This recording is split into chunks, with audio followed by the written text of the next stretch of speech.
অল্প ছোট্ট মেয়েটির স্বপ্ন। একটি ছোট্ট গ্রামে থাকত মিষ্টি মেয়েটি, নাম তার রূপা। রূপা ছিল খুবই কৌতূহলী এবং সাহসী।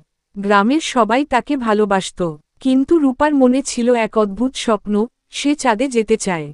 গ্রামের সবাই তার স্বপ্ন নিয়ে হাসাহাসি করত। তারা বলত, গ্রামের মেয়ে চাঁদে যাবে? এটা তো অসম্ভব। কিন্তু রূপা কারো কথায় কান দেয়নি।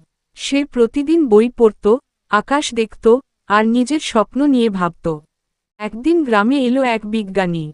রূপা তার সঙ্গে দেখা করল এবং তার স্বপ্নের কথা বলল। বিজ্ঞানী মুগ্ধ হল তার সাহস আর ইচ্ছাশক্তি দেখে। সে রূপাকে সাহায্য করার সিদ্ধান্ত নিল। দিন যায়, মাস যায়। রূপা কঠোর পরিশ্রম করল। শেষমেশ অনেক বাধা পেরিয়ে রূপা হল প্রথম গ্রাম্য মেয়ে যে মহাকাশ যাত্রায় গেল। তার স্বপ্ন সত্যি হল। গ্রামের সবাই গর্বিত হল রূপার ওপর।